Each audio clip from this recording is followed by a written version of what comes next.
Kalau kita bicara tentang anime yang menghangatkan hati, penuh tawa, dan dekat banget sama kehidupan sehari-hari, maka ada satu nama yang pasti langsung muncul di benak banyak orang, Chibi Maruko-chan.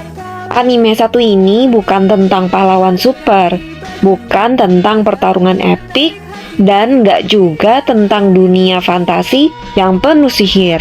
Tapi justru karena kesederhanaannya, Chibi Maruko-chan berhasil menyentuh hati jutaan penonton di seluruh dunia. Nah, kali ini kita akan menjelajahi dunia kecil Maruko. Dari awal kemunculannya, karakter-karakter unik yang mengelilinginya, hingga pesan-pesan manis yang tersembunyi di balik tingkah konyolnya.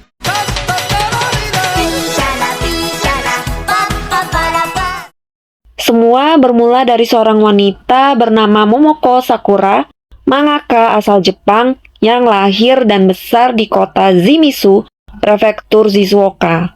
Pada tahun 1986, Momoko mulai menulis manga semi-autobiografi yang mengisahkan masa kecilnya yang lucu, jujur, dan penuh warna.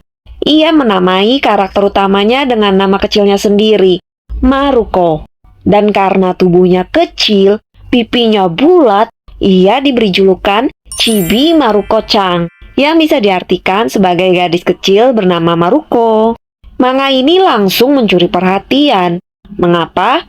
Karena isinya sederhana tapi mengena. Cerita-cerita tentang PR yang belum dikerjakan, bertengkar dengan kakak, atau malas bangun pagi. Semua itu terasa sangat dekat dengan kehidupan kita. Tak butuh waktu lama, pada 7 Januari 1990, Chibi Maruko-chan diangkat menjadi serial anime oleh studio legendaris Nippon Animation dan tayang di Fuji TV. Dan boom, kepopulerannya meledak. Bahkan disebut sebagai Doraemon untuk generasi cewek. Lucu kan?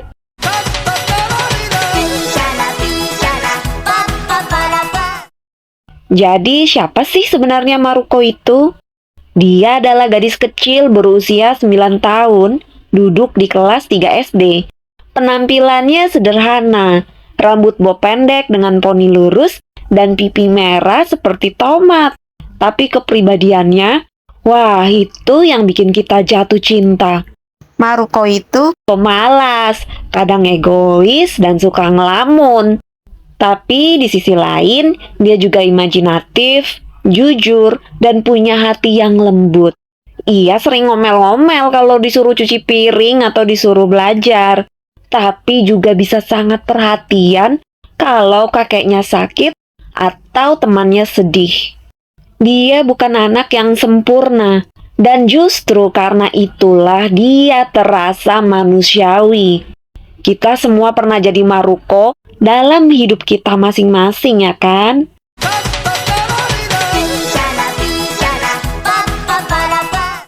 Maruko tinggal bersama keluarga besar di sebuah rumah sederhana, dan setiap anggota keluarga Sakura punya peran unik yang bikin cerita makin hidup. Ayahnya, Hiroshi, adalah tipe bapak santai yang suka minum bir sambil baca koran. Ibunya, Sumire, adalah ibu rumah tangga tegas yang sering ngomel tapi sayang keluarga. Kakaknya, Sakiko, rajin dan pintar, lawan abadi Maruko di rumah. Tapi yang paling spesial adalah kakek Tomozo. Maruko sangat dekat dengannya. Kakek ini sering memanjakan Maruko dan menjadi tempat curhat favoritnya. Jangan lupakan juga nenek Kotake yang lembut dan diam-diam memperhatikan semua dinamika keluarga dari balik dapur. Keluarga Maruko mengajarkan kita bahwa keluarga itu enggak harus sempurna.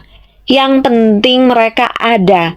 Meski kadang ribut, kadang salah paham, tapi tetap saling menyayangi.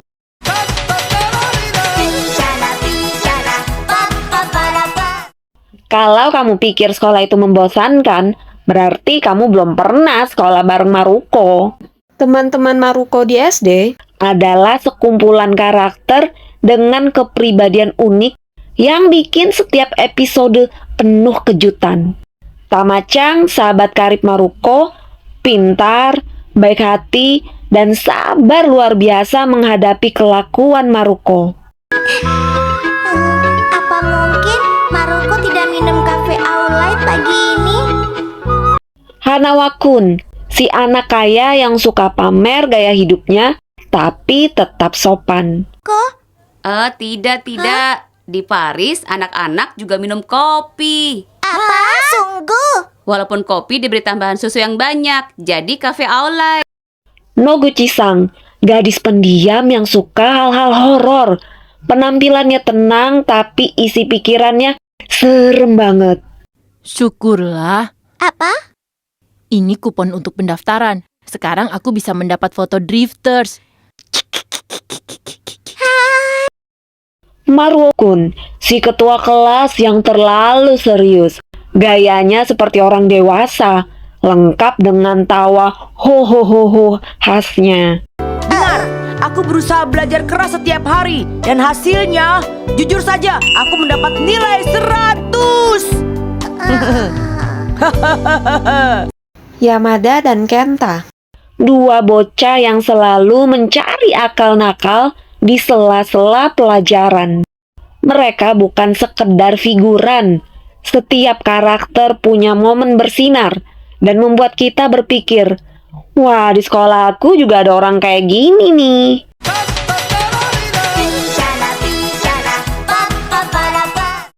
Apa yang membuat Chibi Maruko-chan begitu spesial? Bukan hanya karena kelucuan Maruko, tapi juga karena cerita-ceritanya sangat membumi. Contohnya, episode ketika Maruko kehilangan uang jajan dan berusaha menutupinya. Atau saat dia berbesar hati memakai sepatu bekas kakaknya.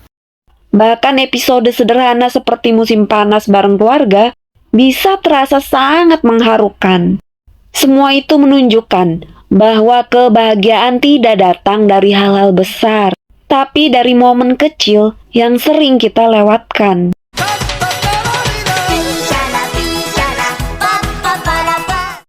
Secara visual, Chibi Maruko-chan tidak seperti anime mainstream.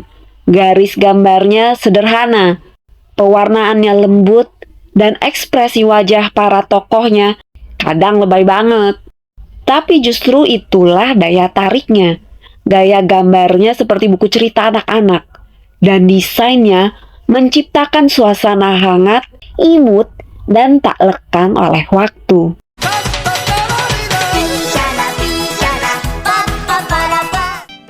Setelah tayang perdana pada tahun 1990, anime ini sempat berhenti pada tahun 1992. Tapi karena banyak yang kangen, Fuji TV meluncurkan versi baru mulai tahun 1995 dan hebatnya masih terus tayang hingga hari ini. Bayangkan, lebih dari 1.300 episode telah ditayangkan. Chibi Maruko-chan jadi salah satu anime terlama di Jepang. Dan di Indonesia sendiri, ia pernah tayang di RCTI dan Space Tune, membawa kenangan manis bagi anak-anak tahun 90-an dan 2000-an, termasuk aku.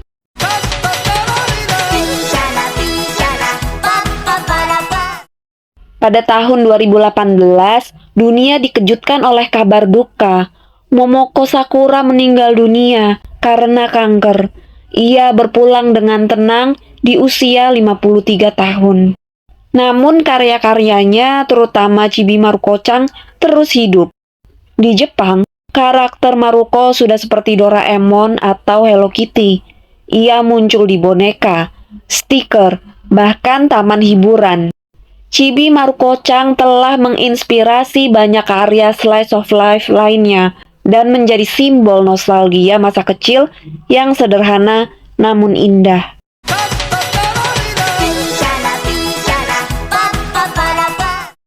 Kenapa kita cinta Maruko? Jawabannya sederhana, karena Maruko adalah kita. Dia anak biasa, dia suka jajan, malas belajar, takut dihukum, suka ketawa bareng teman-teman, dan sesekali merasa sendirian. Tapi dia juga tahu caranya menyayangi keluarganya, menghargai sahabat, dan memaknai hal-hal kecil dalam hidup. Chibi Maruko-chan mengajak kita untuk menertawakan hidup, bahkan saat sedang sial. Ia mengajarkan kita bahwa tidak apa-apa untuk menjadi diri sendiri dengan segala kekurangan kita.